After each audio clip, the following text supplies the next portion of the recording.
महत्त्वाच्या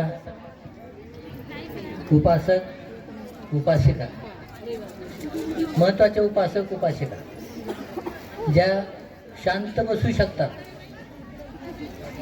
ज्या भिक्खू संघाची देशना ऐकू शकतात,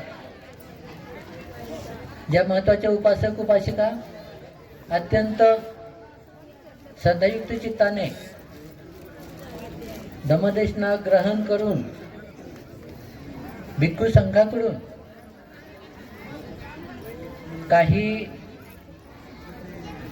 ज्ञान आपल्यासोबत घेऊन जाणाऱ्या आहेत, अशा सर्व उपासक उपासिका पेंडॉलमध्ये शांत बसलेल्या आहेत. तुम्ही शांत बसलात त्यामुळे तुमचं 3 वेळा काय होत आहे? साधुवाद होत आहे. म्हणा, साधू साधू साधू. म्हणजे तुम्ही शांत बसलात आणि तुम्हीच तुमचं स्वतःचं काय केलेलं आहे? साधुवाद केलेला आहे. याच्यासाठी की तुम्ही बोलणार नाहीत, तुम्ही गडबड करणार नाहीत.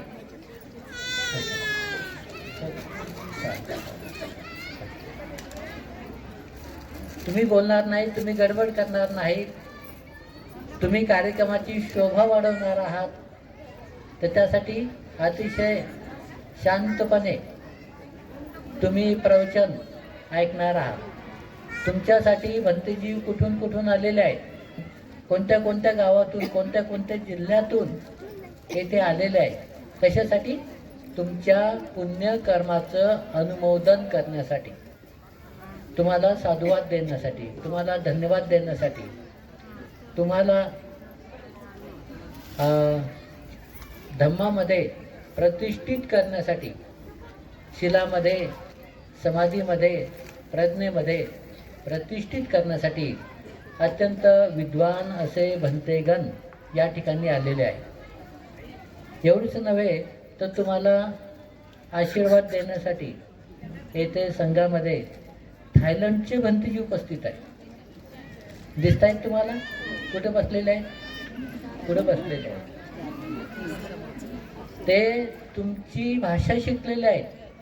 तुम्हाला आशीर्वाद देण्यासाठी तुमची भाषा शिकलेली आहे. म्हणजे तुमची भाषा मराठी, मराठीमध्ये बोलतात ते. ज्यावेळेला इथं आले सुरुवातीला, तर त्यावेळेला आम्ही त्यांना सांगितलं, भंतेजी तुम्ही इथे राहता, मराठी पाणी पिता, मराठी जेवण करता, मराठी लोकांमध्ये राहता, तर तुमच्यासाठी उचित होईल की तुम्ही मराठी भाषा शिकली पाहिजे. जसं मी शिकलो तसं तुम्ही शिकावी, अशी मी त्यांना सुरुवातीलाच सूचना केली. तर ते भंतेजी सुद्धा अतिशय चांगलीपैकी मराठी बोलतात.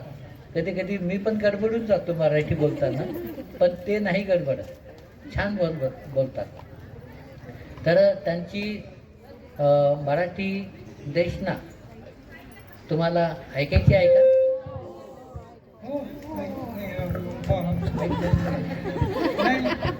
थोडंसं आवाज कमी करा.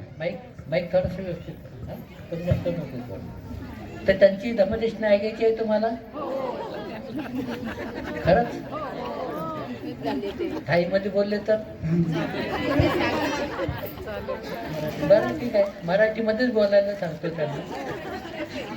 मध्ये धम्मदेशना मराठीमध्ये थोडा थोडा थोडं थोडं आणि या लोकांना समजेल. थोडा थोडा मराठी आहे ना, मला माफ करा. थोडा थोडा समजलं आहे ना.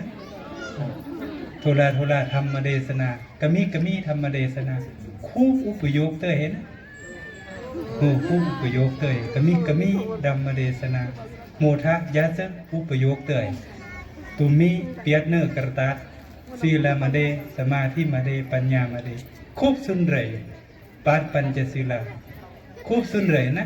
प्रयत्न करतात, शिकवतात, बुद्धाच्या शिकवणी सराव केला पाहिजे, कारण ते खूप उपयुक्त आहे ना. त्यांना प्रयत्न करतात, खूप सुख शांती आहे, खूप आनंदी आहे, पुण्य कलमा करतात आहे ना. समजलं ना. थोडा थांबा. साधू साधू साधू. बघा किती छान बोलले. कमी शब्दामध्ये जास्तीत जास्त तुम्हाला समजून सांगण्याचा त्यांनी प्रयत्न केला. तर चांगल्यापैकी मराठी बोलतात. खाणं पिणं मराठीमध्ये येतं त्यांना सगळं काही अडचण पडत नाही. कुठेही गेलं तरी कुठेच अडचण येत नाही. कुठे जायचं काय याचं व्यवस्थित बोलतात. तर असो, आपण खूप वेळपासून बसलेले आहात, सकाळपासून बसलेले आहात आणि तुमच्यामध्ये जो संयम आहे, शांतता आहे, जी श्रद्धा आहे, जो त्याग आहे, तर ते खरोखर उच्च कोटीचं आहे. आपल्या दररोजच्या जीवनाची सर्व कामे बाजूला ठेवून वेळात वेळ काढून आपण या ठिकाणी आलेला आहात. या ठिकाणी येऊन दानही केलं, संघाची सेवासुद्धा केली, बाकीच्याही लोकांची सेवा केली आणि काया वाचा मनाने बुद्ध धम्म संघ यांना पूर्णपणे समर्पित होऊन आपण जी श्रद्धा व्यक्त केली ती खरोखर आपल्याला जीवनामध्ये सुख शांती आनंद देणारी आहे. तर या निमित्ताने आपल्याला आशीर्वाद देण्यासाठी थायलंडचे 2 भंतेजी इथे आलेले आहेत. एक भंतेजी प्रवचन देत नाही, ते भंते खमसिंग. आता जे बोलले ते भंते पंडितो. ते एवढे कुशल कारागीर आहेत. प्रॅक्टिकली सर्व काही धम्म शिकवतात. थेरॉटिकली कमी पण प्रॅक्टिकली जास्त शिकवतात. तर असे बनते पंडितो ते काय काय शिकवतात, काय काय प्रॅक्टिकल शिकवतात. चीवर भिक्षूच्या जीवनामध्ये ज्या ज्या गोष्टी त्यांना करणे आवश्यक असते भिक्षू म्हणून, त्या सगळ्या गोष्टी त्यांना येतात. चिवर शिवणे, बॅग शिवणे, भिक्षापात्राची कव्हर ते विणणे. तुम्हाला काहीला विणता येत नसेल पण ते भिक्षापात्राची ते कव्हर आहे ना ते विणतात स्वतःच्या हाताने. म्हणजे सगळ्या एम्ब्रॉयडरीचं काम आहे ते सगळं त्यांना येतं. मशीनचं काम, मशीन म्हणजे शिलाई मशीनचं काम, सगळं काम येते त्यांना. याच्या व्यतिरिक्त तुम्हाला झाडू बनवता येतो, दररोज लागतो ना घरामध्ये, ते आपल्याला नाही बनवता येत पण त्यांना बनवता येतो. आणि त्यांनी सुंदर असे झाडू बनवलेले आहेत. 10 झाडू बनवले त्यांनी एकट्याने. एखादा झाडू जाय घेऊन ये, कोणीतरी एक जण जा, झाडू घेऊन ये बेटा. कोणता? तो लंब्या दांड्याचा. कुठे आहे? लवकर. लंबा दांडा असतो त्याला तो. आता काही काही लोकांना ते झाडूही कसे बनवत कळत नाही.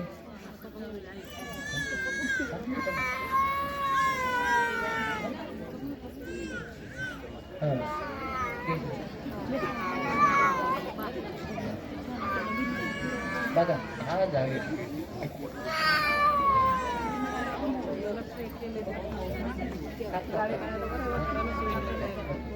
तर अशी झाडू बनवतात.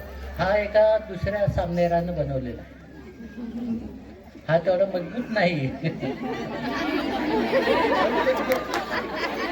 चांगला नाही होता, चांगला नाही बनवला त्यांनी. खूप सुंदर बनवलं. मी नाही बनवला तो, त्या बाजूच्या भंतेजीने बनवला. मी बनवलेला तो चांगला आहे, तो टाका म्हणतात. बघा आता हा झाडू झाडायचं कसं, हा झाडू झाडायचं कसं. लंबा दांडा आहे एवढा मोठा आणि कसं झाडायचं. तर उभ्यानं झाडायचं असतं. तुम्ही वाकून झाडवता पण ते उभ्यानं झाडतात असं. इकडं झाडायचं असेल तर इकडचा हात वर घ्यायचा, इकडचं झाडायचं असेल तर इकडचा हात खाली घ्यायचा. अशा पद्धतीने ते झाडतात. आणि असे झाडू महानगरपालिकेमध्ये जे लोक असतात त्यांना फार उपयोगाचे आहे. त्यांनी जर खाली वाकून वाकून झाडवलं ना, म्हणजे त्यांची कंबर दुखते त्यांची, त्यांना आजार होऊ शकतो. पण हे उभ्याने झाडतात त्यामुळे खूप सोयीचं आहे आणि लवकर होतं. झाडू बनवता येतात, चिवत शिवता येतात, बॅगी शिवता येतात, भिक्षेपात्राचं कव्हर जे असं ते विणून ते शिवू शकतात. भिक्षूच्या जीवनासाठी ज्या ज्या वस्तू असतात त्या सगळ्या वस्तू त्यांना बनवता येतात, कपड्याच्या संदर्भाने आणि इतर काही संदर्भाने. संगाटी, चिवत, भिक्षापात्र, बन्यान, अंतर्वास सगळं साहित्य ते शिकवतात, प्रॅक्टिकली शिकवतात. तर असे हे पूज्य भदंत पंडितो या ठिकाणी आवाजाकडे लक्ष द्या. आवाज बरोबर करा ना. आवाज कमी नका करू, कॉन्स्टंट ठेवा. तर प्रॅक्टिकली धम्मविनय हा पुस्तकामधून शिकला जातो थेरॉटिकली, पण प्रॅक्टिकल त्याचं जे असतं ते प्रॅक्टिकलीच करावं लागतं. आणि त्याचं त्याचे मास्टर म्हणजे त्याचे गुरु भदंत पंडितो आहे. दुसरं एक पंडित जे आहे ते जास्त शिकवण्याच्या त्याच्या भानगडीत पडत नाही, पण ते जेथेही कुठं विहार असेल तेथे सुंदर अशा बुद्ध रूपाची निर्मिती करतात. बघा, एक जण बुद्ध मूर्त्या बनवतो आणि एक जण प्रॅक्टिकल शिकवतो. असे हे दोन भंतेजी सतत त्यांनी या ठिकाणी इथे राहून पण कमसिंग भंतेजींनी जवळपास 41 बुद्ध मूर्त्या बनवलेल्या आहेत, 10-10 फुटाच्या सिमेंटाच्या. स्वतः सिमेंट काढून सिमेंट ओतून ते सगळं काही त्याचा साचा तयार करून सुंदर अशा बुद्ध रूपाची त्यांनी निर्मिती केलेली आहे. तर त्यांना खूप डिमांड आहे आणि त्यांना लहान लहान मुलं सुद्धा ओळखतात. भंते खमसिंग असं म्हणून त्यांच्यासोबतच असतात. तर ते खूप लोकप्रिय आहे. ज्या ज्या गावामध्ये जातात तेथे आपल्या लोकांसोबत चटणी मिरची खाऊन खेड्यापाड्यामध्ये तिथे राहून सुंदर अशा बुद्ध रूपाची निर्मिती करतात आणि विहारला दान देतात. आतापर्यंत त्यांनी 41 बनवलेले आहे. त्यांचा संकल्प आहे 108 बुद्धमूर्त्या बनवायच्या, वेगळ्या वेगळ्या जिल्ह्यामध्ये, वेगळ्या वेगळ्या गावामध्ये, वेगळ्या वेगळ्या विहारामध्ये. असा त्यांचा संकल्प आहे. तर ती मूर्ती साधारणतः 10 फुटाची बसलेली, बुद्धाची बसलेली 10 फुटाची मूर्ती. तर अशा पद्धतीनं ते आपल्याला हे सर्व गोष्टी करण्यासाठी, आशीर्वाद देण्यासाठी थायलंडवरून येथे येऊन आपल्या इथे वत्सवास त्यांनी ग्रहण केला आणि आपल्या भिक्खू संघाला ह्या गोष्टी सगळ्या शिकवल्या. त्याच्या व्यतिरिक्त त्रिपिटकाचा जो काही अभ्यास असतो, जे काही अध्ययन असतं ते सुद्धा आपण या ठिकाणी भिक्खू संघाला शिकवत असतो. तर त्यासाठी देशविदेशातील भिक्खूगण Sri Lanka, Thailand, Myanmar, Vietnam, Nepal या ठिकाणाहून हे भंतेगण येऊन येथे वर्षावासाच्या कालावधीमध्ये राहून आपल्या भारतीय भिक्खूंना शिकवतात. तर हे खरोखर अतिशय उत्कृष्ट असं भिक्षू ट्रेनिंग सेंटर आहे.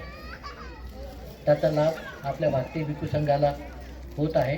भिक्खूगण चांगल्या पद्धतीने शिक्षण घेत आहेत आणि चांगल्या पद्धतीनं धर्माचा प्रसार करण्यासाठी ते उपयोगी पडणार आहे. तर अनेक भिक्षुगण वेगळ्या वेगळ्या प्रांतातले आपल्या भारत भूमीमधून वेगळ्या वेगळ्या प्रांतातून सगळे भंतेजी येथे येतात आणि येथे शिक्षण घेतात.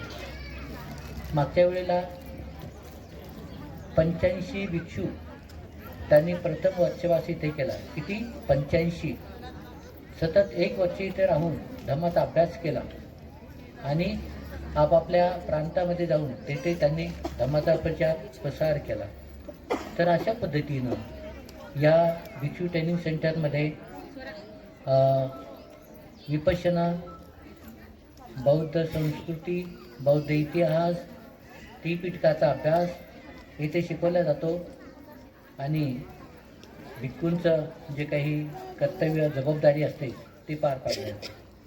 तर आजच्या या कठीण चिवरदानाच्या निमित्ताने ज्यांना खास स्वरूपाने आपण आमंत्रित केलेलं आहे असे पूज्य भदंत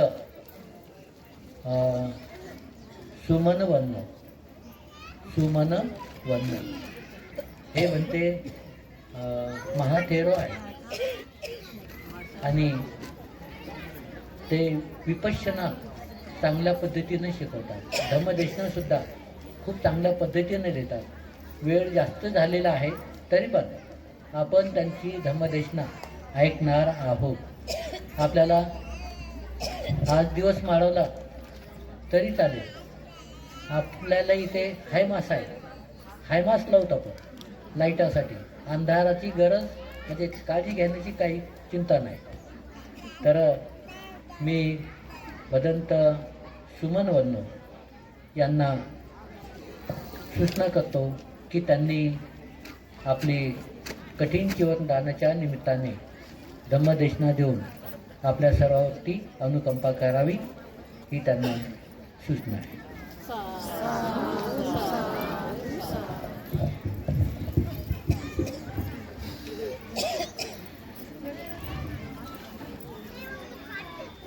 मी अपेक्षा करेल आपण सर्वांकडून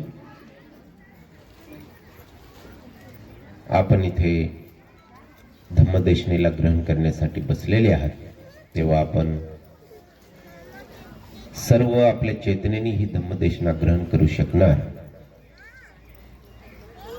या पद्धतीने या आशयाने आपल्या चेतनेला एकाग्र करावं.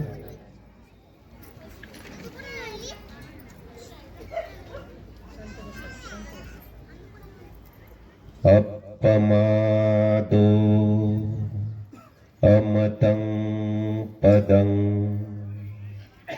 पमादो मच्चुनो पदं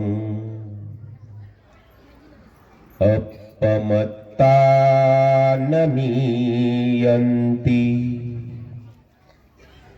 ये पमत्ता यथा मता अपमादो अमतं पदं पमादो मच्चुनो पदं अपमत्ता नमीयन्ति ये पमत्ता यथा मता.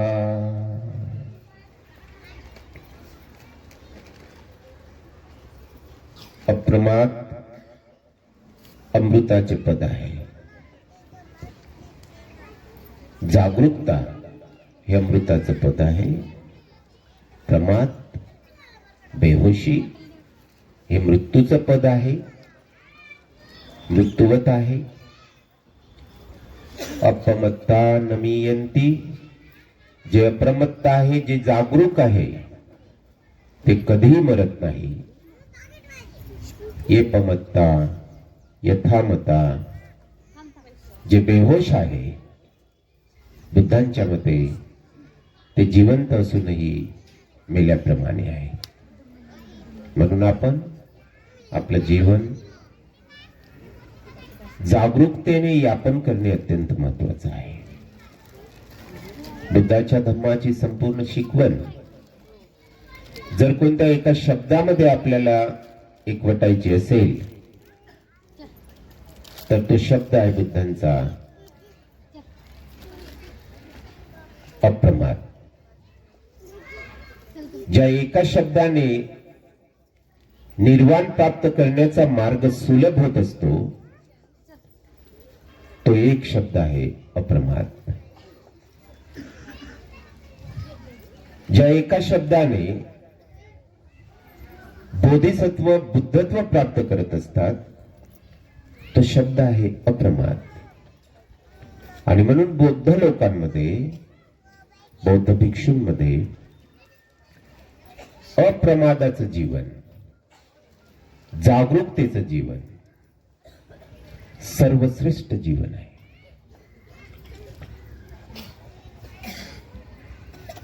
ही बुद्धाची परम पावन श्रेष्ठतम उच्चतम जीवन जगण्याची श्रेष्ठतम जीवन जगण्याचा मार्ग याप्रमाणे बुद्धांनी दिलेला आहे. आणि म्हणून ज्या महामानवाने आमच्या जीवन जगण्याची दिशा निर्माण करून दिली, त्या तथागत बुद्धांच्या प्रति तथागत बुद्धांना या प्रसंगी त्रिवार अभिवादन करतोय. एका लेकराचं भविष्य जर घडवायचं असेल तर किती कष्ट करावे लागतात. एखाद्या मुलीचं की एखाद्या मुलाचं भविष्य घडवायचं असेल किती कष्ट लागतील मायबापांना. पण ज्याने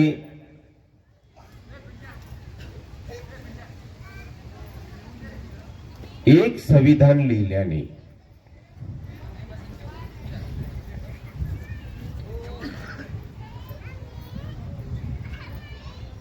भारत देशातील संपूर्ण लोकांचं भविष्य बदलविलं,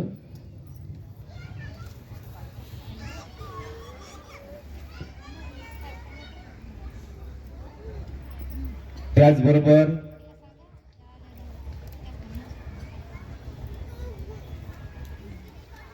भगवान बुद्धांचा धम्म घेऊन जो आपला समाजामध्ये अधिकाराने जगू शकत नव्हता, समानतेने जगू शकत नव्हता, मानाचं जीवन जगू शकत नव्हता,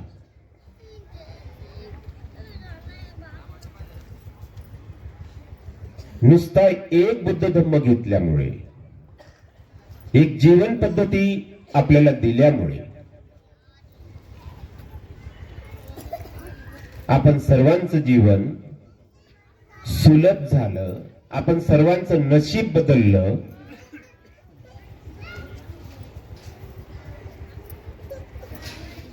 हे परम पावन कार्य ज्या महापुरुषाने केलं त्या महापुरुषाच्या प्रती सुद्धा आजच्या प्रसंगी कृतज्ञता व्यक्त करतोय. त्यासोबतच ज्यांच्या कार्याने आज आपण इथे बसलेलो आहोत,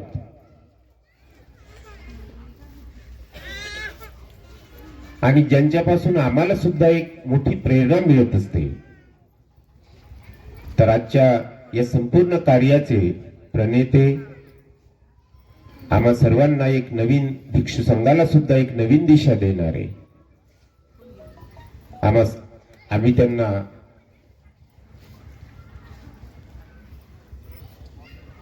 आमचे मार्गदाते समजून भिक्खू संघामध्ये विचरण करतोय, असे आम्हा सर्वांचे श्रद्धास्थान, भिक्षू जीवनाचे मॉडेल, आदर्श परमश्रद्धेय भदंत बोधिपालूजी महाथेरा यांना सुद्धा आजच्या प्रसंगी त्रिवार अभिवादन करतोय. आजच्या प्रसंगी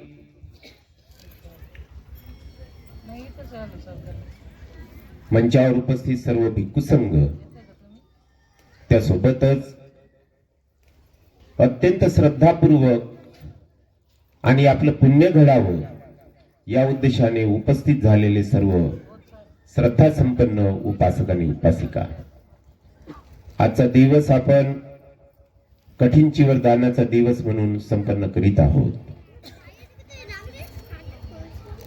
आजचा दिवस एक पवारणा म्हणून भिक्खू संघ संपन्न करीत आहे. तेव्हा आपण सर्वांना कठीण चिवर दानाचं महत्व, एका चिवराचं महत्व ते आपण सर्वांना लक्षात घेण्याची गरज आहे. हे ते चिवरच आहे ज्या चिवरामुळे भगवान बुद्धांचा धम्म अधिक विकसित झालेला आहे. बुद्धांकडे कोणी जर गेलं, संपूर्ण पृथ्वीच्या पाठीवर एकट्या बुद्धांनी धम्मप्रसार केलेला नाही. संपूर्ण पृथ्वीच्या पाठीवर बुद्धाने धम्मप्रसार करण्याची टीम तयार केली, संघ तयार केला आणि त्या संघाच्या वतीने बुद्धांच्या 2600 पूर्वी आजपर्यंत जवळपास 2600 वर्ष झाली बुद्धांच्या महापरिनिर्वाणाला. तेव्हापासून आजपर्यंत बुद्धांचा धम्म जशाच्या तसा जिवंत ठेवण्याचं कार्य ज्या महान संघाने केलेला आहे, तो संघ सुद्धा जेव्हा उत्पन्न होतो, तो संघ सुद्धा चिवराशिवाय उत्पन्न होत नाही. बुद्धांकडे कोणी भिक्षू चिवर ग्रहण करण्यासाठी किंवा तपज्जा घेण्यासाठी जेव्हा कोणी व्यक्ती उपस्थित व्हायचा आणि याचना करायचा, तेव्हा बुद्ध त्यांना निर्देश द्यायचे की बुद्ध उपसंपदा द्यायला, भिक्षू बनवायला तयार आहेत, पण चिवर आणि भिक्षापात्र त्यांच्याकडे आहे का? आणि चिवर आणि भिक्षापात्र त्यांच्याकडे नसेल तर बुद्ध म्हणायचे, आपण चिवर आणि भिक्षापात्र देणारे दायक दायी का? जर तू मिळवणार नाही तर तुला चिवर मी देऊ शकत नाही.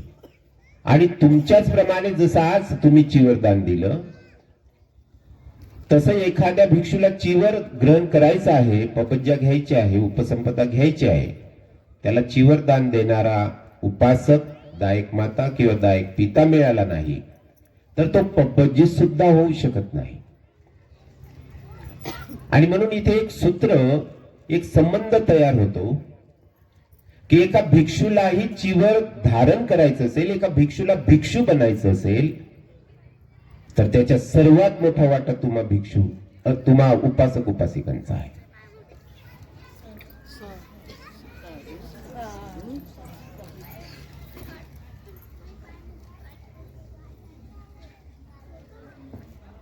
तेव्हा आपण आजच्या प्रसंगी जे चिवरदान दिलेलं आहे आपण, तर बरेच वेळा या चिवरदानाचं महत्व हे आहे, महत्वाचं महत्व हे आहे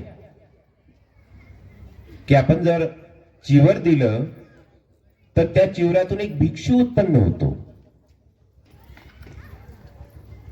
आणि एक भिक्षू जर उत्पन्न झाला तर तुम्ही कल्पना करू शकणार नाही एवढ्या अनंत ठिकाणी जाऊन तो धम्मप्रसार करू शकतो. बुद्धाच्या धर्माला चिरकाल टिकवण्याची ताकद भिक्षूमध्ये आहे, संघामध्ये आहे. आणि ते कार्य तो तुमच्या त्या दानामुळे संपन्न करू शकतो. आणि म्हणून आम्ही भिक्खू संघ जे काही कार्य करतो धम्मप्रसाराचं, यामध्ये सर्वात मोठं योगदान तुम्हा उपासक उपासिकांचं आहे. आणि म्हणून परमपूज्य बाबासाहेबांनी असं म्हटलेलं आहे की या धम्मरथाची 2 चाके आहेत. एक उपासक उपासिका संघ हे एक चाक आहे, दुसरं चाक आहे भिक्षू आणि भिक्षुणी संघ. हे दोन्ही चाक मजबूत पाहिजे, तेव्हा हा धम्मरथ पुढे जाऊ शकतो. आणि त्याची सुरुवात कशाने होत आहे? चिवर दानाने होत आहे. एका भिक्षूची उत्पत्ती तुमच्या दानातून उत्पन्न होत असतो भिक्षू, आणि त्याचं जीवन यापन सुद्धा तुमच्या दानातून चालत असते. याचा अर्थ उपासक उपासिकांचा रोल खूप मोठा आहे. बरेचदा काही लोक उपासक उपासिकांचं कर्तव्य कर्म नगण्य समजतात, पण असं बिलकुल नाही. उपासक उपासिकांचं कर्तव्य, धम्मासाठी केलेलं उपासक उपासिकांचं कार्य हे अनमोल असं कार्य आहे. याचा अर्थ भिक्षूंचं कार्य छोटं आहे उपासक उपासिकांच्या पुढे असं म्हणावं लागेल? तसं पण नाही.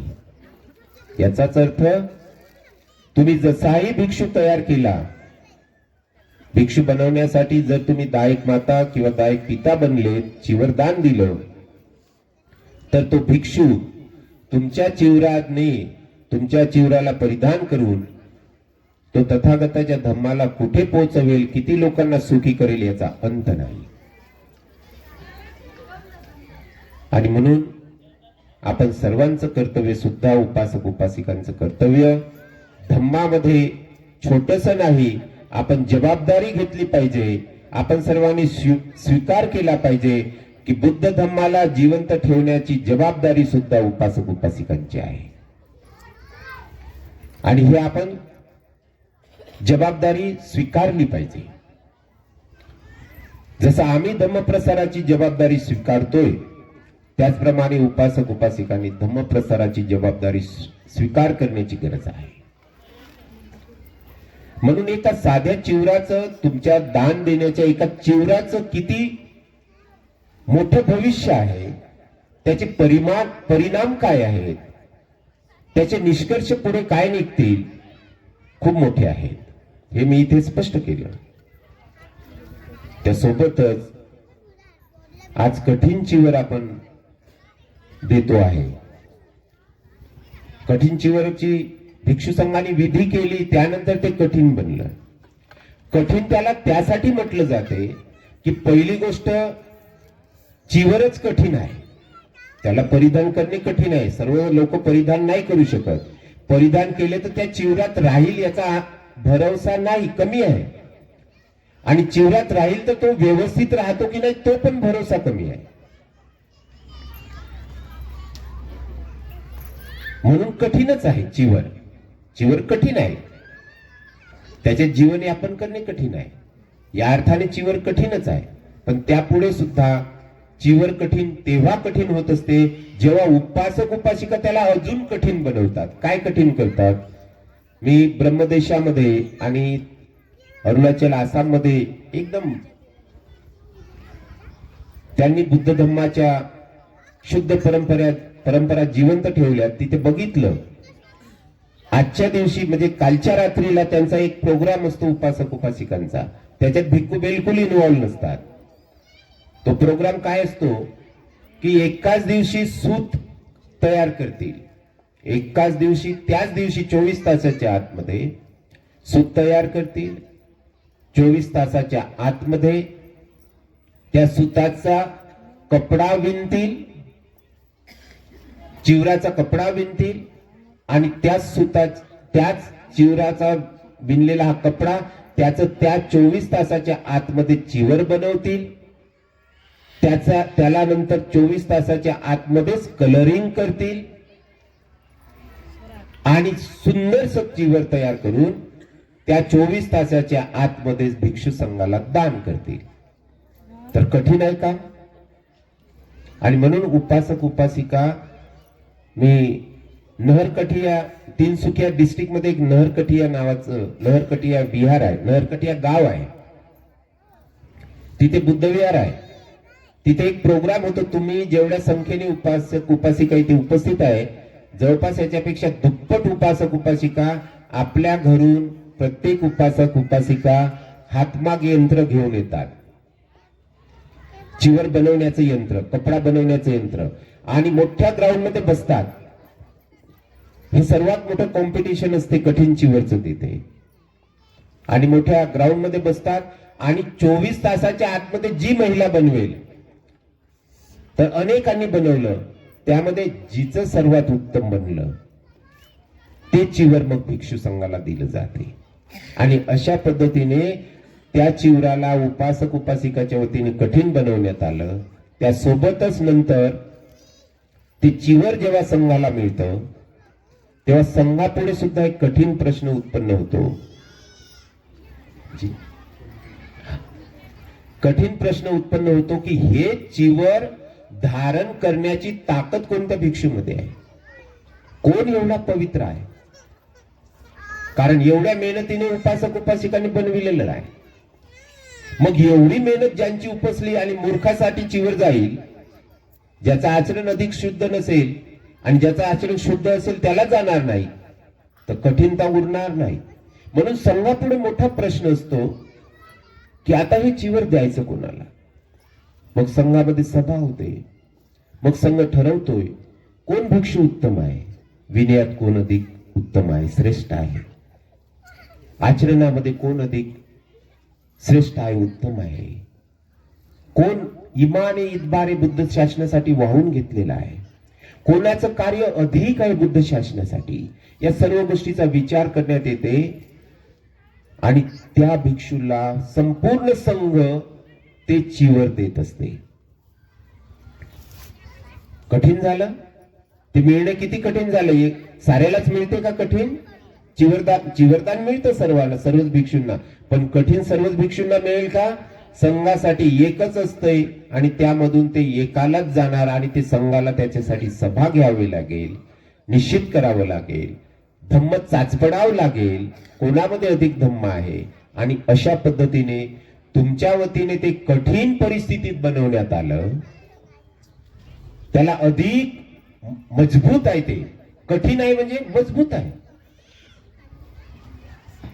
आणि तेवढ्याच कठीण परिस्थिती भिक्षूंवर होती आणि ते जो अधिक मजबूत आहे धम्मामध्ये त्याला ते पोचते. म्हणजेच हे कठीण चिवराचं पुण्य ज्या विहारामध्ये होत असते, जिथे संघ नसेल तिथे कठीण चिवरदान पण होत नाही. काही भिक्षू म्हणतात एकच भिक्षू वर्षवास करतो आणि तिथे तो कठीण चिवर घेत असेल ते शक्य नाही, कठीण चिवरदान तिथे होणार नाही. हे विहार त्यासाठी आधारशील आहे, हे विहार त्यासाठी योग्य आहे. लोकोत्तरा विहाराची ती कॅपॅसिटी आहे, इलिजिबिलिटी आहे, इथे कठीण चिवर होऊ शकतं. आणि म्हणून जिथे इलिजिबिलिटी आहे, योग्यता आहे, त्या ठिकाणी आपण कठीण चिवराचा कार्यक्रम घेतला आणि ज्या ज्या उपासिकांनी या कठीण चिवराच्या दानामध्ये भाग घेतला, महान पुण्यवाना. मी तुम्हाला सांगतोय, एक चिवर दान देणे, साधंसं चिवर दान देणे म्हणजे आपण भिक्षूंना काय काय देतोय. भिक्षूंना आपण सौंदर्य देतोय. कपडा एखाद्याला द्या, तुम्ही कसे ड्रेस घातले तर कसे दिसणार?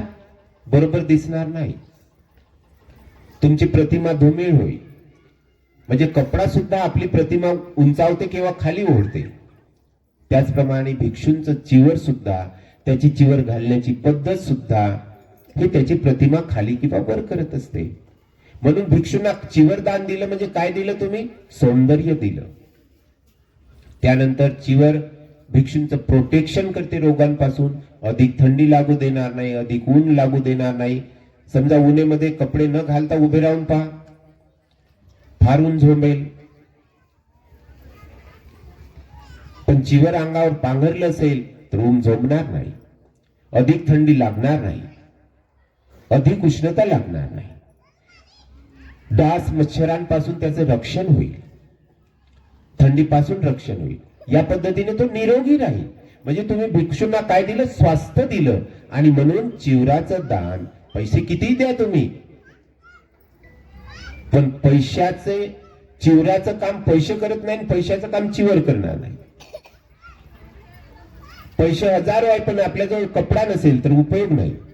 शेवटी त्या पैशाचा कपडा घेतल्याशिवाय त्याचा आपल्याला उपयोग करता येणार नाही, त्याचं बेनिफिट आपल्याला काढता येणार नाही, त्याचे फायदे आपल्याला घेता येणार नाही. आणि म्हणून एक चिवर दान देणे म्हणजे स्वास्थ्य दान देणे आहे, आरोग्य दान देणे आहे, सौंदर्य दान देणे आहे. आणि म्हणून आमचे भक्तजी नेहमी म्हणायचे, आमचे गुरुजी, जो उपासिका रोगों से त्रस्त है, जो भंतेजी बोलतात म्हणून मला पण हिंदी येते लवकर. आम्ही हिंदीमध्ये किंवा इंग्लिशमध्ये शिकण्याची संधी मिळाली, त्यामुळे मराठी केव्हा सुटते पता चालत नाही. तर भंतेजी म्हणायचे नेहमी की एखादी उपासिका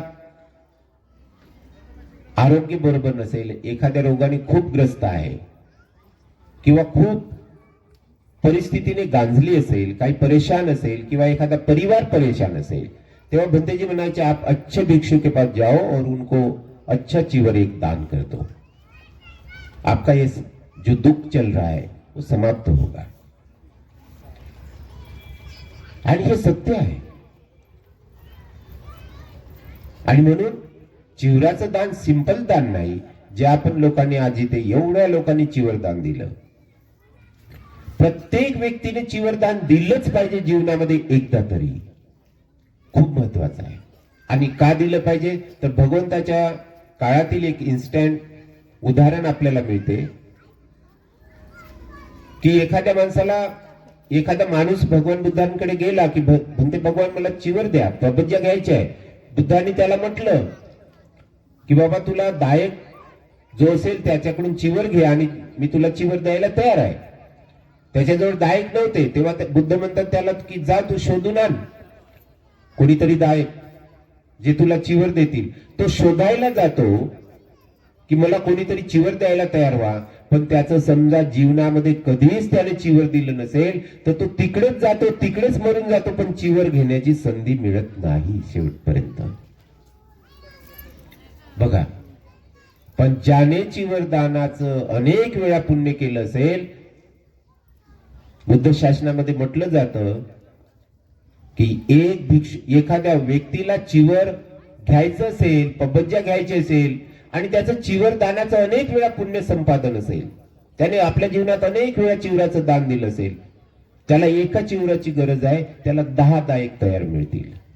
एवढंच नाही, चांगल्या महान लोकांसाठी देवता सुद्धा चिवर घेऊन उपस्थित राहतात की आमचं चिवर यांनी पबज्जा घेताना घ्यावं.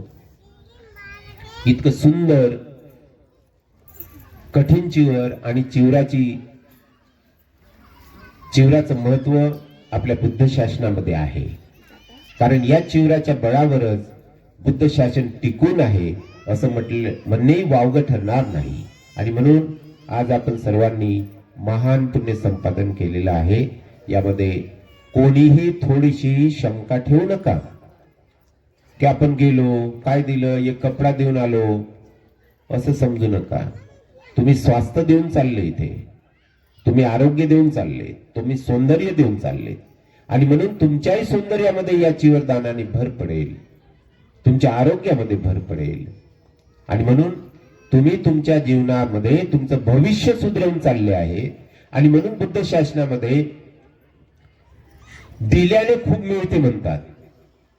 जेवढा आपण स्वतःसाठी वापरतो ना त्यापेक्षा अधिक आनंद दुसऱ्याला देण्याचा असतो.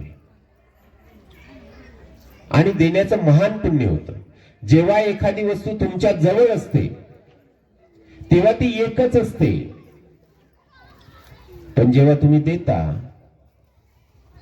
तेव्हा ते अनेक होत असते. कसं, कशाप्रमाणे होतं ते याप्रमाणे होतं की बुद्ध म्हणतात देण्याची जी प्रक्रिया आहे ते एक बीज लावण्याची प्रक्रिया आहे.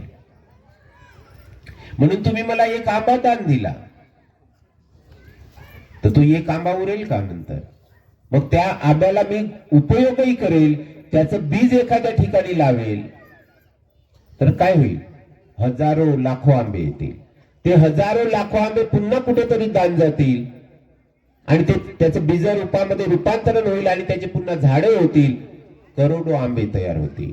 म्हणजेच तुम्हाला जे एक तुम्ही दान दिलं त्याचं परत किती मिळेल? करोडो गुणा होऊन मिळेल, करोडपटीने वाढेल ते. म्हणून आपण जे काही देतो, जगामध्ये बुद्धांचं सरळ मत आहे तेच लोक श्रीमंत असतात ज्यांनी जीवनामध्ये दान दिलेलं आहे. अन्यथा तुम्ही आज तुमच्याजवळ अरबपती तुम्ही असणार पण तुमच्या जीवनामध्ये कधीही दान दिलेलं नसेल तर मी तुम्हाला सांगतोय पुढचा जन्म गरीबापेक्षाही गरीबाचा असेल.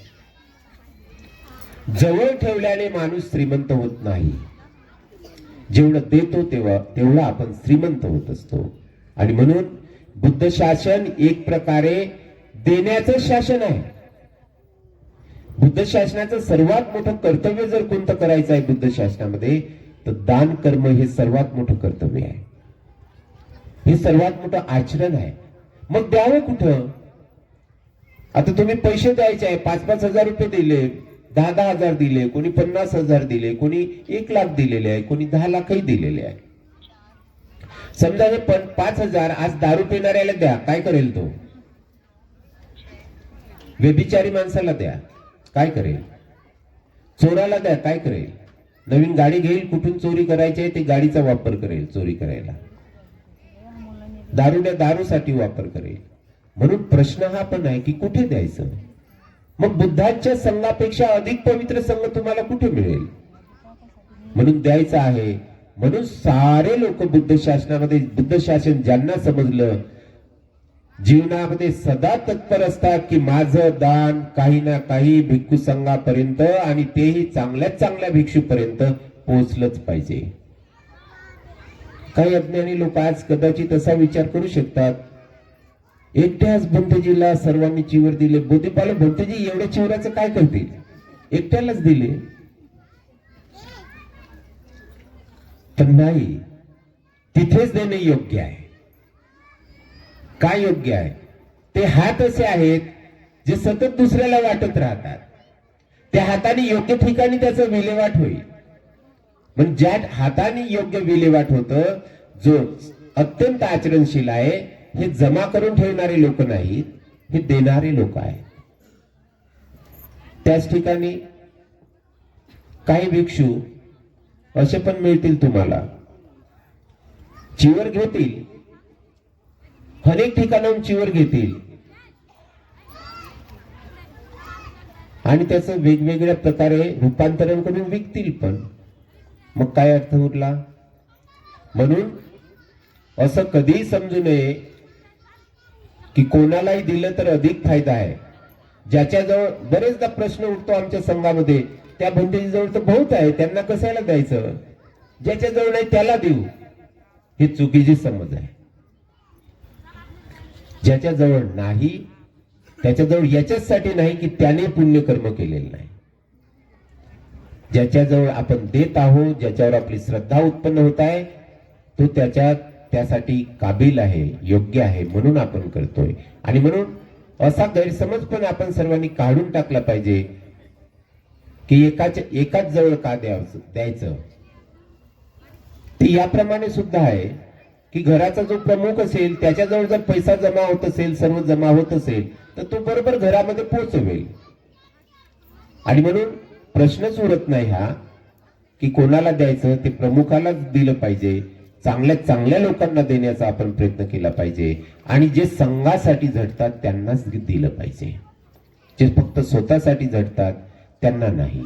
आज मी सुद्धा भिक्खू फक्त विपश्यना शिकवण्यामध्ये कार्यरत राहिलो, विदेशामध्ये गेलो, तिथे विपश्यना शिकवण्यात कार्यरत राहिलो. विदेशातील भंतेजीने तिथे सुद्धा मला, मी माझ्या जीवनामध्ये 7 महिन्याचं शिबिर केलं, 7 महिने कंटिन्यू मौन राहिलो. कोणाही व्यक्तीला पाहण्याची संधी मिळाली नाही 7 महिनेपर्यंत. एकाही व्यक्तीचा चेहरा बघितलेला नाही 7 महिनेपर्यंत. तुम्ही म्हणाल मग खाल्लं काय, तुम्ही कसे खाल्ले? तर आम्हाला आदेश होते, आमचे भंतेजीचे निर्देश होते की कोणी वाढत जरी असेल तर त्यांचा चेहरा बघण्याची गरज नाही, फक्त वाढतोय तो हात दिसला पुरे आहे जीवन चालवायला. या पद्धतीने तिथे साधना केल्यात. आमच्या गुरूंना योग्य वाटलं, त्यांनी तिथे पण मला शिकवायला लावलं. यामध्ये फक्त व्यस्त राहिलो. पण जसंही मला भंतेजींचं दर्शन झालं, भंतेजीची भेट झाली, त्यावेळेस मला वाटलं की भंतेजीसाठी मी काम केलं पाहिजे. काय काम? तर भंतेजी सतत संघासाठी झटत होते. आणि आज आमच्या महाराष्ट्रामध्ये जर भिक्खू संघ फार अस्ताव्यस्त होता, पण जेव्हा महाराष्ट्रामध्ये भंतेजी अध्यक्ष झालेत महाराष्ट्र भिक्खू संघाचे, त्यावेळेला भंतेजीची प्रकृती बरोबर नसूनही या वयामध्ये रात्र दिवस भंतेजी फिरत राहिलेत. आणि रात्र दिवस फिरून पूर्ण महाराष्ट्राच्या संघांना, प्रत्येक जिल्ह्यांना जाऊन संघाला एकत्रित केलं. आज आमची संघाची परिस्थिती, महाराष्ट्राच्या भिक्खू संघाची परिस्थिती एक उचित परिस्थिती आहे. आणि याचं योगदान पण, याचं श्रेय पण परमश्रद्धेय बोधीपालू महाथेरांना जातं. आणि मला पण संघामध्ये काम करण्याची संधी मिळाली, इच्छा झाली माझी भंतेजींना बघूनच. आणि म्हणून निश्चितच भंतेजीच्या कार्याचं आपण, आपले शब्द छोटे पडतील भंतेजीच्या कार्याची प्रशंसा करण्यासाठी. एवढं सुंदर कार्य भंतेजींचं आहे, एवढं सुंदर व्यक्तिमत्व भंतेजीचं आहे. संघ सुद्धा आमचा कुठेही भंतेजीवर अविश्वास करेल की कुठे भंतेजी मध्ये कमी काढतील अशी परिस्थिती संघामध्ये पण उरलेली नाही. एवढं सुंदर व्यक्तिमत्व आमच्या संघाला मिळालं. एवढंच नाही, जेव्हा पूर्ण महाराष्ट्राच्या भिक्षूंचं अधिवेशन लोकोत्तरा महाविहारामध्ये संपन्न झालं, त्यावेळेस सुद्धा एक मॅक्झिमम भिक्षू संघामध्ये एकच आशा होती की आमचे चालक करते भंतेजी बनावे, भंतेजी अध्यक्ष बनावे. पण थोडस वेगळं झालं आणि त्यानंतर परिस्थिती अशी झाली की काही दिवसापूर्वी भारत देशाच्या पूर्ण भिक्खू संघाची जी कमिटी आहे, ऑल इंडिया भिक्खू संघाची, त्यामध्ये काही पदांची गरज पडली. तर भंतेजीची इथे महाराष्ट्राला गरज होती, पण आता भंतेजी केंद्रामध्ये संपूर्ण ऑल इंडियाच्या भिक्खू संघामध्ये अनुसंघनायिका म्हणून भंतेजीची पदोन्नती झालेली आहे.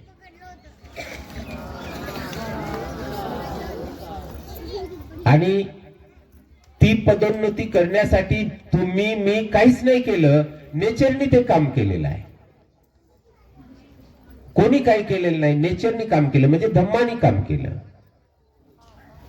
तसं पाहता खूप राजकारण चालतंय हर ठिकाणी. पद घेण्याचं म्हटलं की राजकारण आलं तिथे, पण साधस कोणीच काही नाही करू शकलं भंतेजीच्या पदाला तिथेपर्यंत भंतेजी पोहोचण्यासाठी. आणि धम्माने तेवढी त्यांना काबिल समजलं आणि आज भंतेजी आम्हा संपूर्ण भारत देशाचे अनुसंघनायक आहे.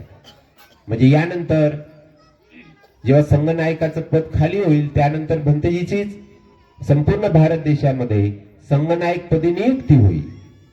तर असं सुंदरसं व्यक्तिमत्व तुम्हा सर्वांना लाभलेलं आहे, हे आपण सर्वांसाठी आनंदाची बाब आहे. आणि मी अधिकारवाणीने ते बोलायला आलो. ऍक्च्युली माझी बोलायला येण्याची परिस्थितीच नव्हती.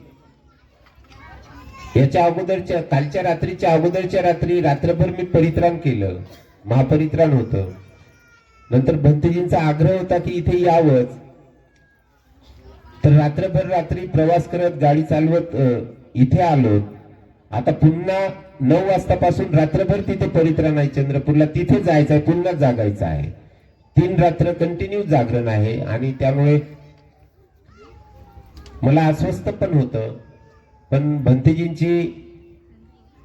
भंतेजींचा जो आग्रह होता, म्हणजे भंतेजीचा जो निर्देश होता, त्या निर्देशाची थोडीही म्हणजे त्याला बाजूला करावं अशी मनात खंत वाटायची. आणि त्यामुळे अशी परिस्थिती असताना सुद्धा थोडा वेळ भली मिळेल मला, परंतु मी गेलो पाहिजे. आणि म्हणून मी आजच्या प्रसंगी इथे आपण सर्वांच्या समक्ष उपस्थित आहे. आणि उपस्थित असण्यासाठी भंतेजींचे आशीर्वाद आहे म्हणून आपण एवढे सारे लोक इथे एकत्रित आहोत. आणि आजच्या प्रसंगी जो सुंदरसं पुण्य आपण सर्वांनी मिळवलेलं आहे, यासाठी फक्त एक गोष्ट या प्रसंगी मी तुम्हा सर्वांना सांगू शकतोय.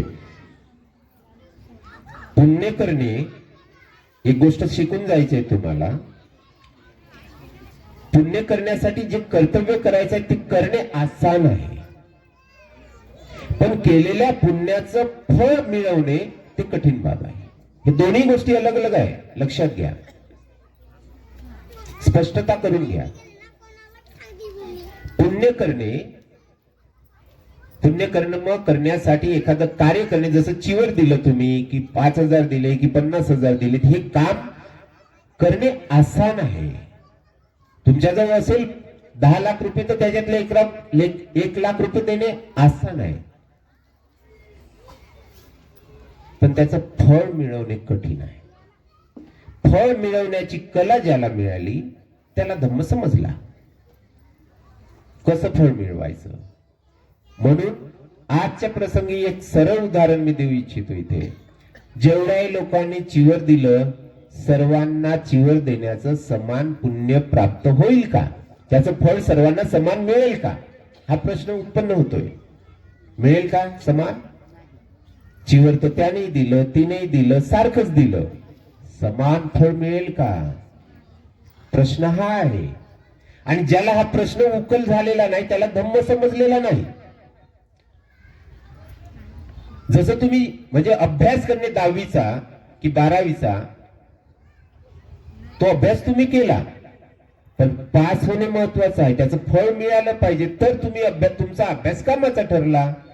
म्हणून पुण्यकर्म करणे म्हणजे एक प्रकारचा अभ्यास आहे, पण त्याचं फळ घेणे म्हणजे पास होणे आहे, तुम्ही उत्तीर्ण होणे आहे, त्याचे रिझल्ट मिळवणे म्हणजे उत्तीर्ण होणे आहे. ते कसं मिळवायचे ते महत्वाची बाब आहे. तर यासाठी महत्वाचा विषय असा आहे की आपण काय देतोय हे अधिक महत्वाचं नसते. मग काय महत्वाचं आहे? कशा चित्त दशेमधून आपण देत आहोत ते अधिक महत्वाचं आहे, तेव्हा रिझल्ट येतील. हे पुण्यकर्माचं क्षेत्र असं आहे.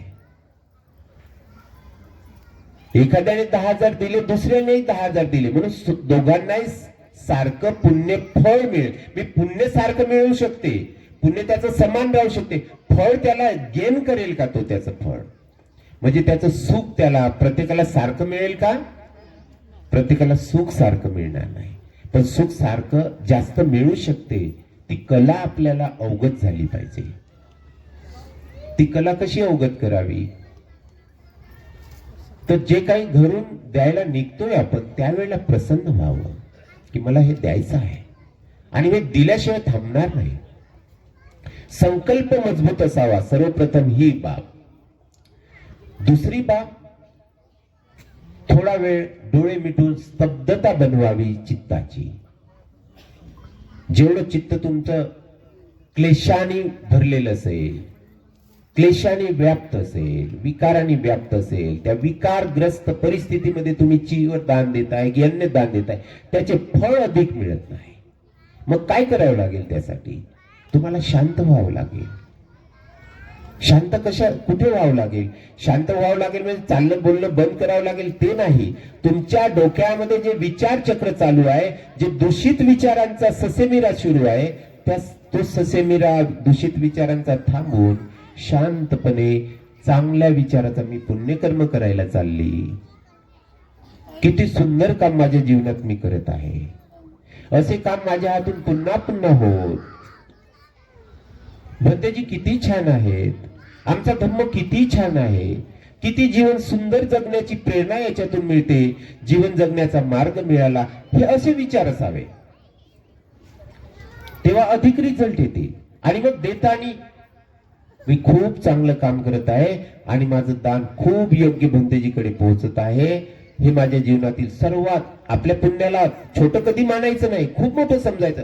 10 रुपये दिले तरी मोठे आहेत, पण चित्ताची दशा कशी आहे त्यावर अवलंबून आहे.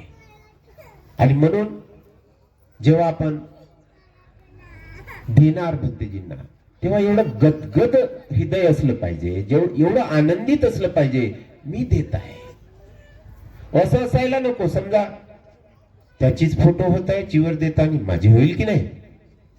चित्त चाललं फोटोकडे, आता हे पुण्याकडे कमी झालं. अरे माझ्या घरचं काय चालू असेल आता, मग खरंच हे दिल्याने पुण्य होईल की नाही? हे 5,000चं झालं चिवर, चांगलं घेतलं मी, 2चं घेतलं असतं तरी चालत होतं ना. असे अनेक प्रकारचे विचार येऊ शकतात. जसे जसे चुकीचे विचार येतील तसं तसं तुमच्या फळ घेण्याची प्रक्रिया कमजोर होत जाईल आणि तुमच्या हातात काहीच होणार नाही, फळ रिझल्ट येणार नाही. आणि म्हणून पुण्यकर्म करीत असताना चित्ताची दशा तयार करावी, चित्ताची पृष्ठभूमी तयार करावी, सुंदर पृष्ठभूमी तयार करावी. आणि जेव्हाही तुमच्यावर संकट येईल, मी म्हणालो ना, पुण्यकर्माचा रिझल्ट घेता आला पाहिजे. देताना तुम्ही असे होते, मग जेव्हा तुमच्यावर दुःख येणार, संकट येतील, एखादा रोग येईल, तुम्ही तुमच्या पुण्याची आठवण केल्याने रोग समाप्त होतात. बरं, संकटे समाप्त होतात, हे सत्य आहे. चित्ताची दशा तुम्ही जर उत्तम दशेने ते चिवरदान दिलेलं आहे की पुण्य, जे काही तुम्ही दान दिलेलं आहे ते दान देताना तुमचं चित्त फार आनंदित होतं. आणि जेव्हा तुम्ही त्याचा 10 वर्षांनी आठवण कराल, तुमच्यावर संकट आल्यानंतर की मी माझ्या जीवनात असं सुंदरसं काम केलं होतं, याचा धम्म, बुद्ध धम्म आणि संघ त्रिरत्न साक्षी आहे, माझं चित्त साक्षी आहे, आणि हे माझं सत्य कर्म होतं, उत्तम कर्म होतं, या माझ्या उत्तम कर्माने माझं मंगल हो. आणि आपण म्हणतोय येतेन सत्यवज्जेन होतु मे जय मंगलम. सत्यवचनाने जे सत्य तुम्ही केलं होतं त्या सत्याचं सत्यवचन जर तुम्ही बोलले तर तुमचं जय मंगल झाल्याशिवाय राहणार नाही. म्हणजे तुम्ही रिझल्ट घेतले, त्याचे तुम्ही पुण्य केलं होतं त्याचे रिझल्ट घेतले, त्याचे फळ मिळवलेत तुम्ही. आणि म्हणून आपलं पुण्य तिथेपर्यंत लिमिटेड राहू देऊ नका, जिथेपर्यंत फक्त पुण्य देतपर्यंत करत पर्यंतच ते लिमिटेड असायला नको, जीवनभर तुमच्या कामात येईल. अशा पद्धतीने पुण्यकर्म करण्याचा आपण प्रयत्न करावा. कारण आज बोलण्यासारखं भरपूर आहे, वेळ फार कमी आहे, तरी आजच्या प्रसंगाला अनुरूप मला काय देता येईल आणि मी काय द्यायला पाहिजे आजच्या प्रसंगी, हा मी विचार केला. आणि मला वाटतं की आजचा दिवस फक्त पुण्यकर्म करण्याचाच दिवस आहे. प्रत्येकाने दान द्यायचं आहे. दानी हा कधीच दुःखी होत नाही, देणारा हा कधीच खाली होत नसतो. जो फक्त घेणारा आहे तोच खाली होतो एक दिवस. म्हणून आपण देणारे बनलो पाहिजे आणि देण्याचं आपण खरे रिझल्ट, खरे फळ आपल्या जीवनभर मिळत राहिले पाहिजे. अशा पद्धतीने आपण अशी कला आपण संपादन करावी, या उद्देशाने आजची धम्मदेशना माझ्या डोक्यामध्ये होती. ती आपण सर्वांपर्यंत पोहोचवण्याचा मी प्रयत्न केला आणि आपण सर्वांनी अत्यंत शांततेने, प्रसन्नतेने, भरपूर वेळ झालेला आहे तरी पण आपण सर्वांनी अत्यंत शांततेने, प्रसन्नतेने धम्मदेशनेला ग्रहण केलं. आणि मला वाटतं की आपण पुण्यकर्म केलेलंच आहे, त्याचे फळ तुमची वाट पाहत आहे आणि ते फळही तुम्ही प्राप्त करण्याचे खऱ्या अर्थाने भागीदार आहात. एवढी श्रद्धा, एवढं तुमचं चित्त योग्य आहे, तुमची चेतना इलिजिबल आहे त्या गोष्टीला. आणि म्हणून आजच्या प्रसंगी आपण सर्वांनी जे पुण्य संपादन केलेलं आहे, आपण सर्वांनी छोटं मोठं जे काही दान दिलेलं आहे, कोणाचंही दान छोटं नव्हतं, कोणाचंही दान खूप मोठं नव्हतं, सर्वांचंच दान खूप मोठं होतं. त्याला तुम्ही दिलं कसं, त्यावर त्याचं मोठेपणा आणि लहानपणा अवलंबून आहे. आणि म्हणून आजच्या प्रसंगी आपण सर्वांनी महान पुण्य अर्जन केलेलं आहे, जे जीवनभर कधी तुम्हाला सोडणार नाही, सदा तुम्हाला रिझल्ट देत राहील, फळे देत राहील, सुख देत राहील, शांती देत राहील. असं आजच्या प्रसंगी आपण सर्वांनी हे पुण्य संपादन केलेलं आहे. आपण सर्वांनी आजच्या प्रसंगी केलेल्या पुण्याच्या अनुरूप आपण सर्वांच्या प्रती मंगलकामना करतोय, आशीर्वाद करतोय की आपण सर्वांचं हे पुण्य सदा सफल ठरो. सफल ठरो म्हणजे फलदायी ठरो. आणि आपण सर्वांच्या जीवनातील दुःखे, रोग, संकटे आजच्या या पुण्यबलाने आपण सर्वांपासून दूर राहोत आणि आपण सर्वांचं जयमंगल हो अशी मंगलकामना आणि आशीर्वाद करून आजच्या प्रसंगी मी माझी धम्मदेशना इथे पूर्ण करतोय. भवतु सर्वमंगलम्.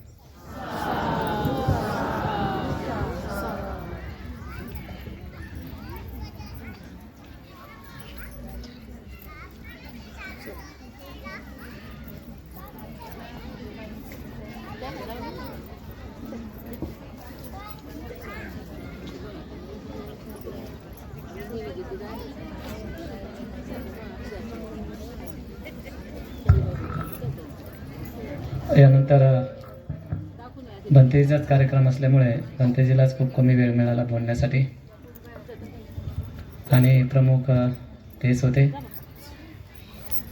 खरं तर एवढं मोठं सेंटर चालवणं, एवढं सर्व बघणं तसं कठीण आहे. आम्ही छोटे मोठे काम करतो, परंतु सर्व मुख्य काम त्यांनाच पाहावं लागतं, तेच पाहतात. आणि एक्झर्शन होतं, मग कधी कधी तब्येतही खराब होती. आणि अजून दुसरी गोष्ट की कधी कधी वेळेवर जेवण पण मिळत नाही, आणि जेवण नाही मिळालं की गोळ्या मिळत नाही, गोळ्या नाही मिळाल्या की अजून तब्येत खराब होते. असं एक चक्र चालू आहे थोडं. यामध्ये सुद्धा बनतेचे थोडेसे लवकर वरती आलेले आहेत आणि आज लगेच हा कार्यक्रम अरेंज झाला. तेव्हा या संपूर्ण कार्यक्रमाचा समारोप पूजा भरीपालाजी महास्तवीर हे करतील असे बनतेजीला मी याचना करतो. तत्पूर्वी परमश्रद्धेय बोधिपालोजी महाथेरो यांची नियुक्ती ऑल इंडिया भिक्खू संघाच्या उपसंघनायक पदावर, अनुसंघनायक पदावर झालेली आहे. त्यानिमित्ताने महाराष्ट्र भिक्खू संघाचा सचिव या नात्याने महाराष्ट्र भिक्खू संघाच्या वतीने मी भंतेजींचं इथे स्वागत करतो आहे. आपण सर्वांनी आणि त्या स्वागताप्रित्यर्थ भंतेजींना एक गुलदस्ता देतोय. सोबतच भंतेजी पांघरतील असं चिवर धारण करतील. एक चिवर आजच्या सत्कार कार्यक्रमाच्या निमित्ताने मी त्यांना देत आहे.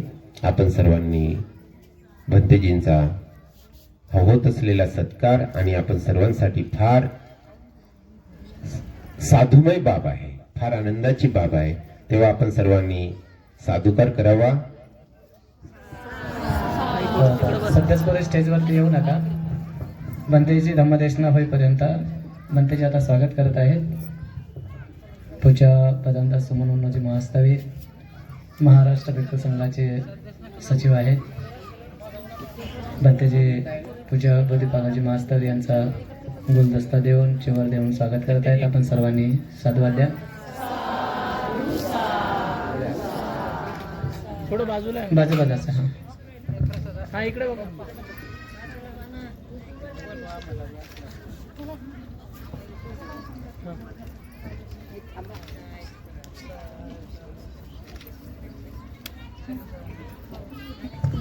खाली बसा, कोणी जाऊ नका. थोडंसं बनतेची लायका.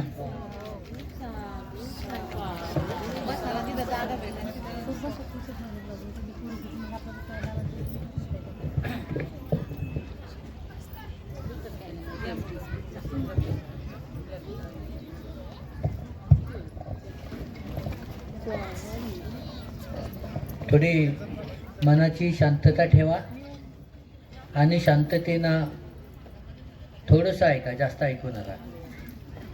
तुम्ही सकाळपासून बसलेला आहात.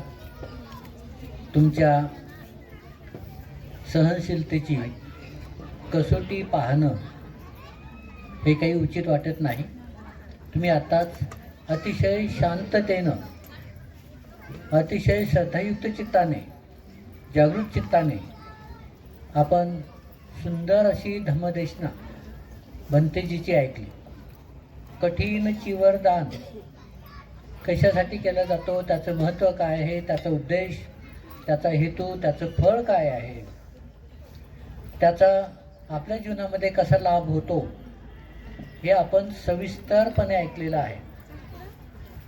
आणि वेळ जास्त झालेला आहे. किती? 5 वाजले. म्हणजे 6 नाही वाजले, आणखी फक्त 5च वाजले. तर आपल्याला काही जास्त वेळ बसावं लागणार नाही. आणि जे शेवटचं प्रवचन असतं ते थोडक्यातच ऐकावं लागतं आणि थोडक्यातच ऐकणं चांगलं असतं. तर त्यामुळे मी तुम्हाला या निमित्ताने 2 शब्द सांगणे खूप आवश्यक वाटतात. तथागत सम्यक संबुद्ध, तथागतांचा सद्धम्म, तथागतांचा पावन पवित्र पूजनीय भिक्खू संघ, उपस्थित सर्व श्रद्धावान उपासक उपासिका, 2600 वर्षापासून भिक्खू संघ आपल्या श्रद्धेमधून अविरतपणे धम्मविनयाचं पालन करून स्वतः धम्मविनयाचं महत्त्व ओळखून त्याचा लाभ घेऊन बौद्ध संस्कृती, बौद्ध शिकवण, बुद्धाचं वचन, बुद्धाचा धम्म आपल्या आचरणामधून सतत त्यांनी जिवंत ठेवलेलं आहे. त्यांचे हे अनंत असे उपकार आहेत. त्यांच्या उपकारामधूनच आज आपल्याला हा धम्म ऐकायला मिळत आहे. तथागत यांना आपल्या जीवनामध्ये भिक्खू संघ मिळाला. किती संख्यामध्ये? तथागताला त्यांच्या जीवनामध्ये प्रथम त्यांना भिक्खू संघ मिळाला. कितीच्या संख्येमध्ये? किती? 5. आता समजा माझ्या प्रवचनामध्ये 5च लोक बसले ऐकायला, तर मला कसं वाटेल? मला धम्मदेशना द्यावी वाटेल का? मला काय वाटेल? 50 तरी पाहिजे. 5 असले तर काय धम्मदेशना देऊ आणि काय बोलू त्यांना आणि काय सांगू, अशी मनामध्ये काय उत्पन्न होईल? भावना उत्पन्न होईल. पण हे 5 पंच 5, तर हे 5 भिक्षू आपल्या विश्वामध्ये प्रमुख दिशा किती आहेत? 4 आहेत. पूर्व, पश्चिम, उत्तर, दक्षिण. त्याच्यापेक्षा एक जास्त, म्हणजे 5 भिक्षू आले. कमी आले का? एका दिशेचा एक भिक्षू आणि त्याच्यामध्ये सर +1 मोबाईल नाही,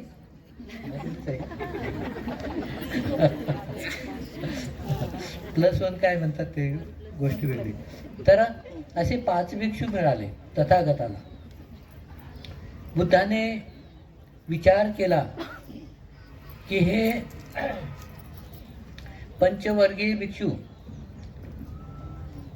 यांना धम्म समजू शकतो, धम्माचं ग्रहण करू शकतात, पालन करू शकतात आणि धम्माचा प्रचार प्रसार करू शकतात, असा त्यांच्याबद्दल आत्मविश्वास तथागतांच्या मनामध्ये त्या भिक्षूंबद्दल होता. आणि म्हणून त्यांनी आपल्या धम्माची सुरुवात केवळ फक्त 5 शिष्यासहित केली.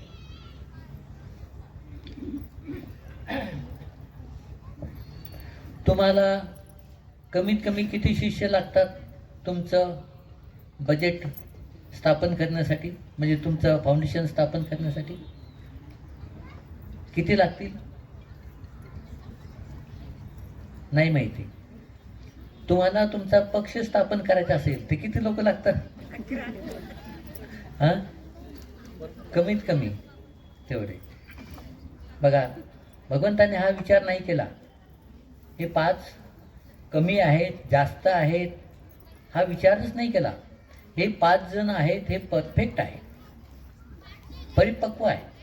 आणि हे 5 जण हे निश्चितच धम्माचा प्रचार प्रसार करू शकतात, हा विश्वास त्यांना त्या पंचवर्गीय भिक्षूंबद्दल निर्माण झाला. आणि म्हणून त्यांनी आपल्या संघाची स्थापना 5 भिक्षूपासून केली, 5 शिष्यापासून केली.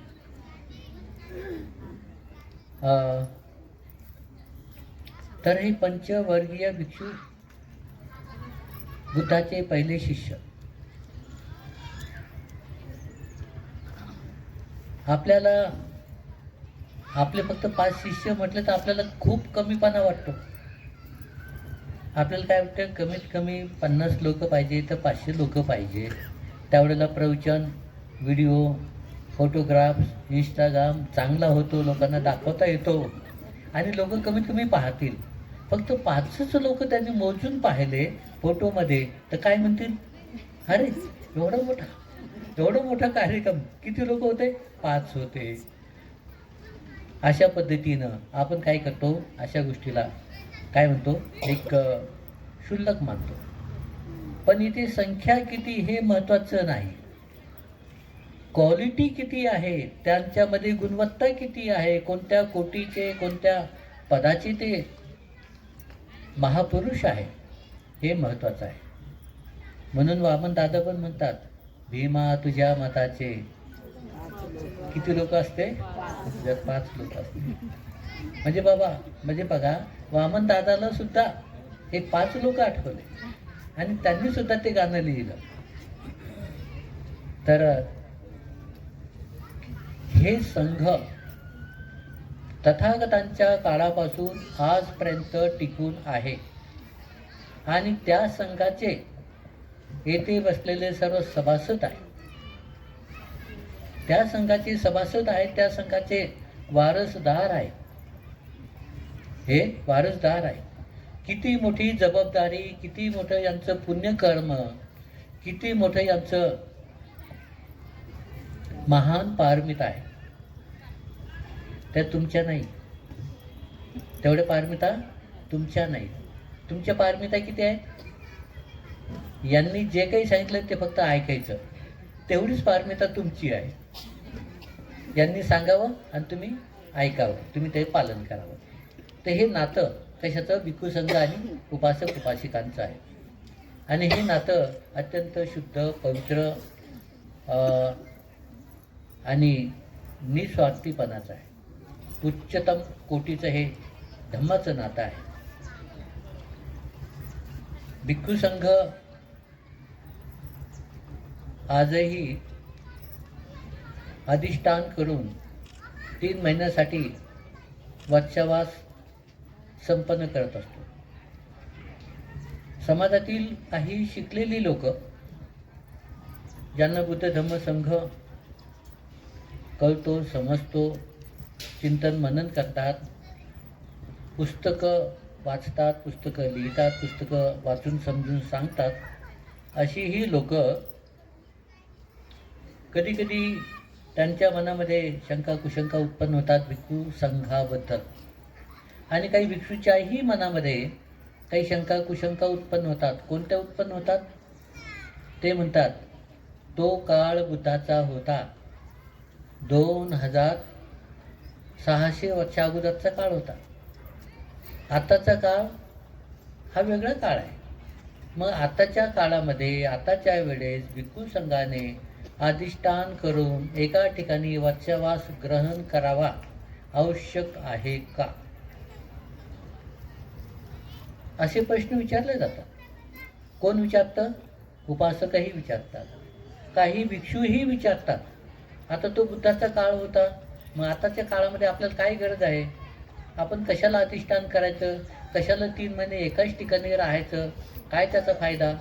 बुद्धाच्या काळामध्ये जाण्या येण्याचं साधन नव्हतं, म्हणजे परिवहनाचं साधन नव्हतं, त्यामुळे भिक्षूंना पायी जावं लागायचं. नदी नाल्याला पावसाळ्यामध्ये पूर यायचा, भिक्षूंचे कपडे ओले व्हायचे, काही वेळेला भिक्षू त्या पुरामध्ये वाहून जायचे. आणि काही पावसाळ्याचे दिवस असल्यामुळं चिखल तोडावला जायचा. शेतामध्ये जे काही अन्न असायचं, म्हणजे पीक असायचं, हे पिकाची नासाडी व्हायची. असे अनेक कारणं त्याही वेळेला म्हणजे काय होते, त्याही वेळेला हे कारणं होते आणि आजच्याही वेळेला ही कारणं आहेतच, नाही असं नाही. पण त्यावेळेला भिक्खू लोक अधिष्ठान करून वत्सवास करत होते आणि याही वेळेला करतात. तर काही लोक याच्याबद्दल शंका कुशंका ठेवतात, प्रश्न विचारतात की हे आवश्यक आहे का, केलंच पाहिजे का. आता कोणता काळ आहे, तो बुद्धाचा काळ वेगळा होता, आताचा काळ वेगळा आहे आणि आपण अशा गोष्टीमध्ये फसता कामा नये. आपण फक्त धर्माचा प्रसार केला पाहिजे. एका ठिकाणी कठीण जीवनदानसाठी अधिष्ठान करून वत्सवास केलाच पाहिजे असं आवश्यक नाही, असं काही युक्तिवाद लावतात. पण तथागतांचा सद्धम्म, तथागतांचा धम्म विनय जो आहे तो बुद्धाच्या काळामध्ये तेवढाच आवश्यक होता, तेवढाच आवश्यक मध्यंतराचा जो कालावधी गेलेला आहे त्यामध्ये सुद्धा तेवढंच आवश्यक होता आणि आता इथून पुढे सुद्धा तेवढाच आवश्यक तो धम्म विनय तथागताचा हा आवश्यक आहे. त्याचं कारण आहे, काल आम्ही पवारणा केली भिक्खू संघाने, कालची पवारणा केली. तर 3 महिने अधिष्ठान केलं, एका ठिकाणी राहिलो वर्षावासाचं अधिष्ठान करून, आणि शेवटच्या पौर्णिमेला म्हणजे कालच्या पौर्णिमेला पवारणा केली. आता पवारणा म्हणजे काय हे जर समजलं तर आपल्याला कळेल की भिक्खू संघाचे जे नियम आहेत हे किती महान कल्याणकारी आहेत, किती उपयोगाचे आहेत, किती मैत्री भावना, सहानुभूती, आदर, प्रेम, समता स्थापन करणारे आहे. काल पवारणा केली, त्या पवारणेमध्ये असा विषय असतो की जे कोणी भिक्षू असतील, जे भिक्षूंनी अधिष्ठान करून 3 महिने एका ठिकाणी ते राहिले त्यांना पवारणा करावी लागते. त्याचा अर्थ हा आहे की संघाच्या समोर ग्वाही द्यावी लागते, संघाला माफी मागून कळत न कळत माझ्याकडून काही दोष घडला असेल काया वाचा मनाने, तर कोणी ऐकलं असेल, कोणी पाहिलं असेल, कोणाला काही शंका आली असेल तर संघाने मला माफ करावं किंवा त्यांनी मला सूचित करावं असं आव्हान सर्व संघासमोर केलं जातं. प्रथम जे ज्येष्ठ भिक्षू असतात ते सर्व संघाला अशा पद्धतीनं विनंती करतात आणि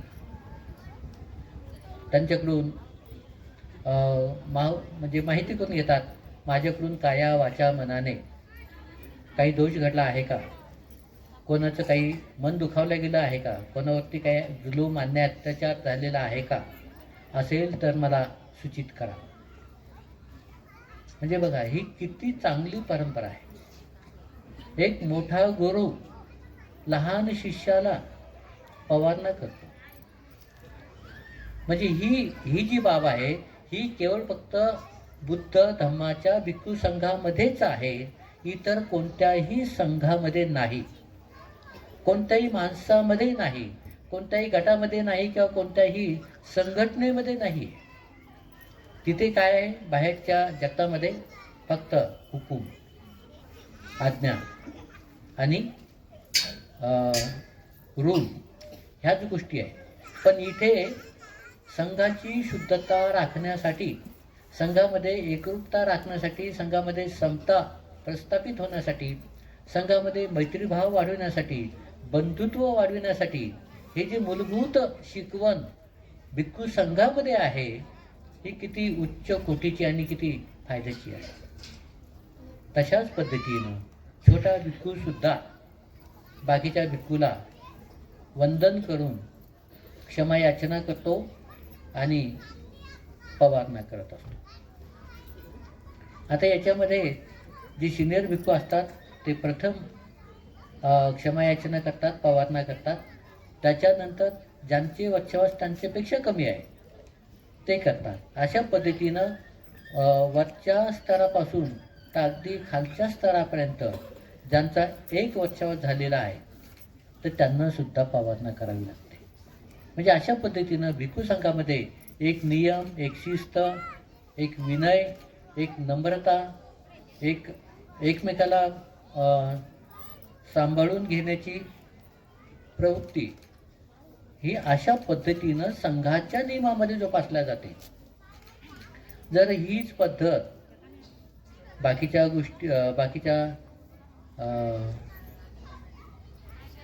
बाकीच्या संघटनेमध्ये सोडा, पण जर ही पद्धत कुटुंबामध्ये तुम्ही जर त्याच्याबद्दल विचार केला, कुटुंबामध्ये जर या पद्धतीचा तुम्ही जर अवलंब केला तर काय होईल? चांगला होईल का वाईट होईल, फायदा होईल का तोटा होईल. म्हणजे इथं अहंकार नाही, इथं शुद्धपणा आहे, नम्रपणा आहे, इथे प्रामाणिकता आहे. दोष घडतात कळत न कळत, काया वाचा मनाने, आपल्याला दिसत नाही पण कोणाला ते दिसतात, कोणाला ते ऐकू येतात, कोणाच्या ते मनामध्ये तसा संभ्रम उत्पन्न होतो. मग अशा पद्धतीनं जर ही शुद्धता राखल्या गेली तर कुटुंब त्याच्यामध्ये भांडण दंड होईल का, भेदभाव होईल का, मनामध्ये दुश्मनी वाढेल का, नाही. बघा किती चांगले तत्व भगवंताने भिक्खू संघाला सांगितलेले आहेत. आणि त्यामधूनच भिक्खू संघ 2600 वर्षापासून तर आजपर्यंत या तत्वावरती टिकून आहे. अन्यथा अहंकार, मीपणा, गर्व या गोष्टी माणसाच्या मनामध्ये कमी नसतात. त्याचा पदोपदी काय